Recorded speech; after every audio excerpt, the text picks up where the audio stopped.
of technology on empowering people.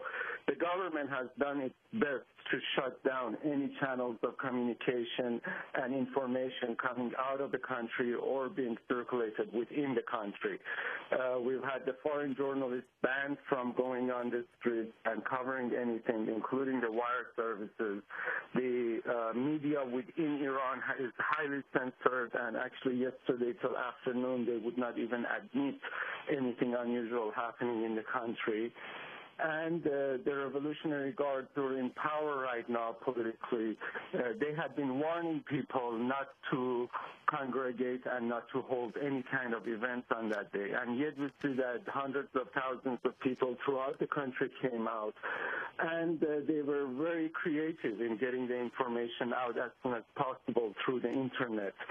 So by late afternoon, there were so many YouTube videos and images flooding the internet that the government media could not deny anymore that events were taking place. And by the end of the evening, the police commander was coming out and admitting that 5 people have been killed, 300 have been arrested, and signaling that the country is undergoing a major crisis. But the role of the citizen journalist to bringing out information, showing what is really happening in the country has been very significant, and it's quite a phenomenon.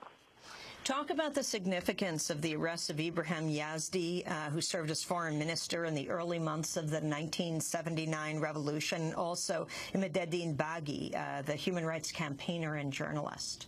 Yes, these are two of the most well-known personalities in the country. Ibrahim Yazdi, let me just say, he's a 78-year-old man who remained in the country while much of his friends and other opposition left the country during the past 30 years.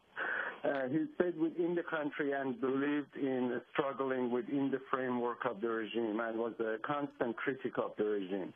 I don't think people like him and his generation are leading this protest. They are simply just the older generation and don't have the capacity or organization to be much of a factor on daily events, but just their voice and symbolic presence seems to be intolerable to the government, and they're looking for scapegoats. They've done this during the past 6 months, where they take prominent people, opinion makers, basically anyone who can analyze and put the situation in context for the larger population, into prison, believing that way the larger popular movement will be decapitated and will not have any directions and will fizzle away. The reality has been that it has not. Young people think it seems to be a very locally organized, very horizontal at the grassroots, and people keep finding ways to connect, inform each other, and plan events. Imadaddin Baghi is a very significant case because he is the most well-known human rights defender in the country. After Shirin Ebadi, he's most well-known and most connected internationally. Just last year, he won the recognition of Martin Ennals Prize, which is a prize given by Amnesty and all the Amnesty International and all the major human rights organizations, because he has been relentlessly campaigning against the death penalty, for the abolition of the death penalty. And right now, again, taking him in is somewhat of a symbolic, I think, act by the government out of frustration, just wanting to feel like they are putting down this protest one way or another. But he was certainly a very important figure in propagating the importance of human rights, respect for human rights, and those are the very topics that the government fears their discussion and their discourse would be inflammatory in public. But taking him away, I don't think is going to do anything in quieting down the process. Finally, Hadi, how do you think the U.S. should respond? This is a very critical time. We have to realize that Iran is domestically, its political system is falling apart, and political solutions are becoming less and less obvious.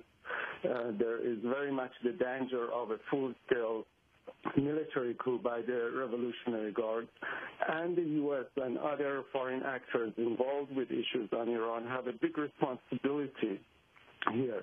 Anything that they would provoke in bringing any kind of military action against Iran, particularly during the past few weeks, we have seen again reemergence of discourse that Iran has to be attacked, that Israel should be given a green light to launch aerial attacks against Iran.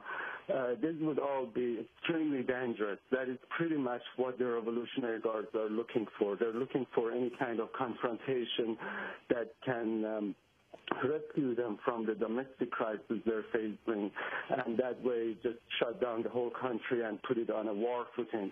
So the U.S. policy on one hand should not be going on a full throttle in normalizing relations with Iran. I think Obama's original idea of negotiating with Iran has to be reevaluated. There has to be dialogue, there has to be engagement, but it should not be to a point where a military dictatorship is being legitimized throughout that process.